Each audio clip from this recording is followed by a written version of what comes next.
back to the studio. I am still in progress of working on Zen Garden, and I will show you that we have some of the blocks done already. I will go through, I don't know if I have them in order, but we have five blocks done so far. I know that one's block 5. I'm not sure if I have these in order or not, so I'm not going to say, but let's say 4, 3, 2, and 1. So we have a hummingbird and a butterfly in there as well. Today we're going to be doing block number 6, so this is our halfway point.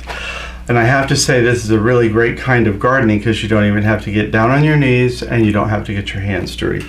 So I'm going to go ahead and put these away and get my paper pattern out and give that a quick crease iron so I don't have any creases translating into the placement of my applique pieces.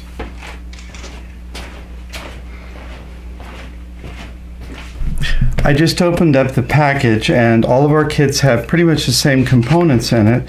We have a color cover sheet that is really helpful for getting the colored pieces in the correct position, especially when we have several that are the same shape and size. So I'll put that to the side. Another component that is in each of the kits is a full instruction sheet on how this process works. So I can put that aside. I've got many of those around the studio. And then we have a full-size pattern. Now this full-size pattern, of course, we'll be using today for our placement guide underneath our background fabric. But this also could be used later if you wanted to reproduce the pattern with your own fabric using raw edge applique or needle turn applique, but using your own fabric and or Steam-A-Seam 2. So I just used a dry iron to press the creases out because I don't want those creases to cause me to misplace any of the applique shapes. So I'm going to get out my light box just to make sure that you can see clearly where I'm positioning the pieces, and then we can go ahead and get started. You see that I have the paper pattern underneath my fabric for the block, and you can clearly see the placement of each of the applique shapes, so I shouldn't have too much problem with that.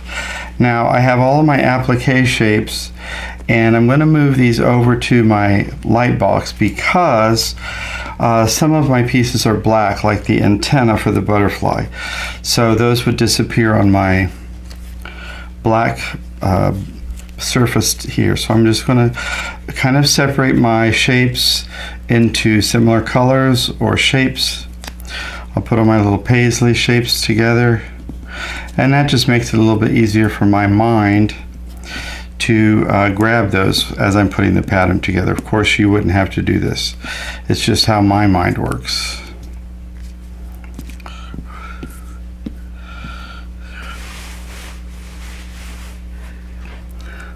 I almost already lost one of the butterfly's eyes. So the doesn't really matter where you start. I just happen to grab a piece. The paper is fused on the back, and well, it's actually 3 pieces here already. You have the top layer, which is your fabric. The middle layer, which is the filling of a sandwich, is the Steam-A-Seam 2, and the back layer is just a paper backing that helps it just for shipping and transport. All you have to do is lightly bend and that paper backing peels off, and you can see a very shiny substance, a sticky substance on the back of the fabric. That's our Steam-A-Seam 2. So we just peel that paper backing off, and we can go ahead and position that applique shape right on the fabric where indicated on the pattern, and we can continue that process with each of the applique shapes. And you'll be able to see as I do this that this process is really rather quick.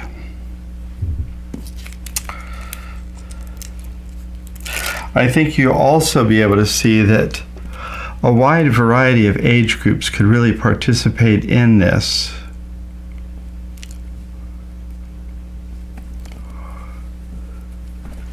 I really think even a school could do this if they wanted to do a fundraising project, have the students do it, and then maybe have maybe one of the parents volunteer to quilt it, and then you could raffle it off. Generally, that kind of thing does pretty good at raising money for the school.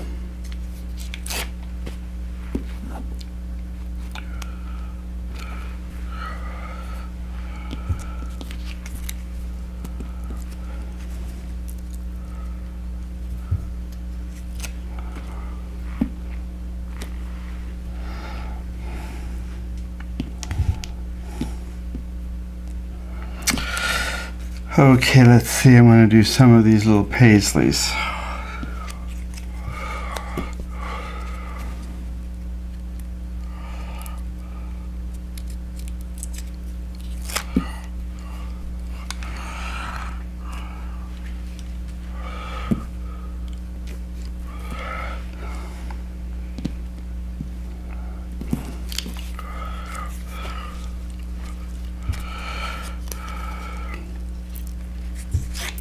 This is where the color guide really comes in handy, because some of these could be leaves, some of these could be butterfly wings. So we want to make sure, well, I want to make sure, since I'm demoing this, that I get them in the right place.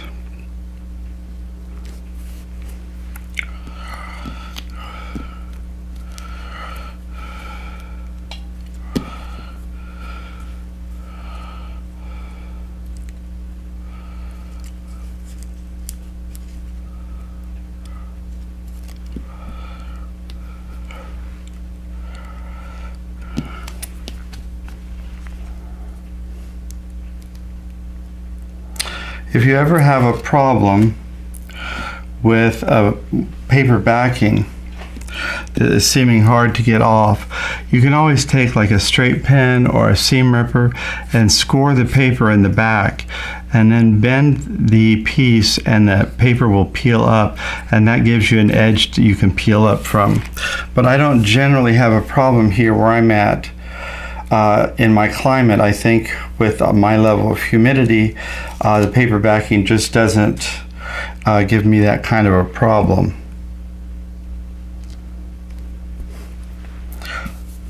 Another thing that may happen is that the Steam 2 may not have fused properly to the fabric. It may be stuck to the paper but not to the fabric. And in that case, all you have to do is put it back onto the fabric and re-iron it and let it cool down, and it will be perfectly fine.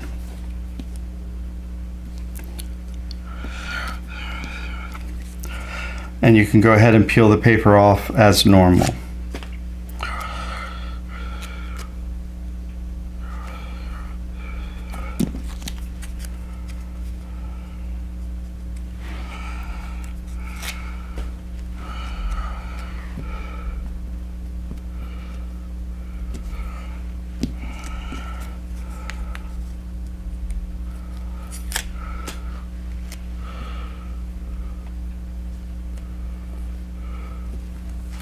You can see that you could reposition these over and over. That's why we chose Steam 2, both because it allowed you to put them in place and they would stay, because not everyone's going to do these on an ironing board. Somebody may be doing these on a table and then carry it over to the ironing board, and these will definitely stay in place while you're doing that. But it also gave you the option of repositioning them if you needed to, and we loved that about the Steam 2. But as the name implies, steam is required as a part of the process.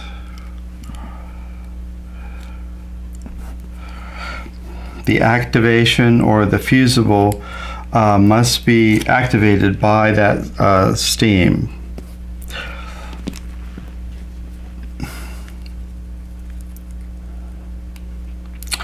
And we're getting down to just the last few little circles.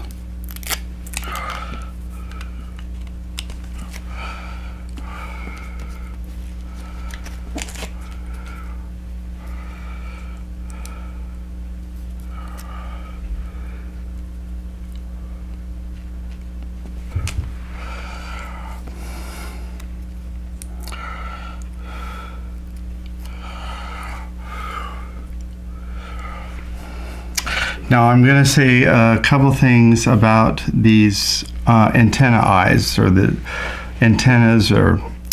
These are ultra suede, and they're thicker than the Applique, and they're smaller than any of the other pieces, so that brings up two things. The Steam 2 is a very small piece on the back of that because it's a very small shape, but the thickness of this is much thicker, so this piece is much heavier. So the Steam 2 has to do more work on these pieces than the other pieces do.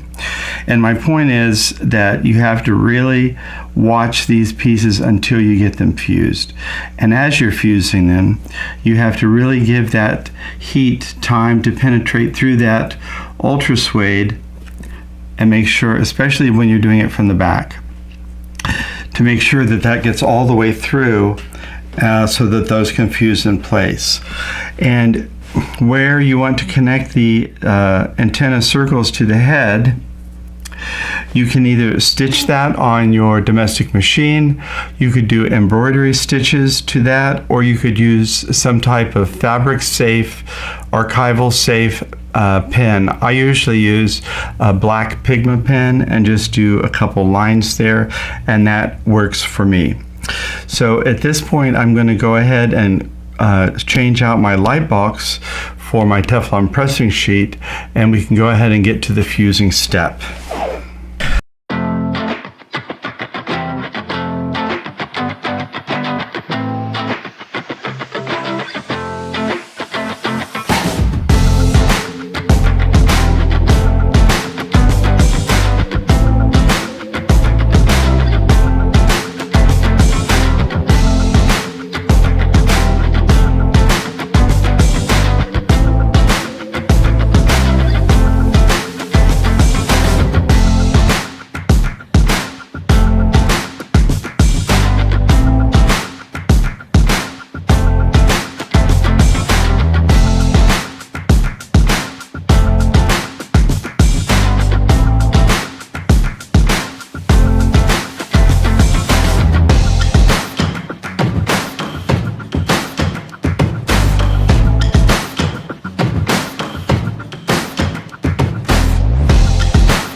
While I'm on the topic of Steam and not Steam and our Applique, I wanted to say that both can be placed on multiple types of surfaces.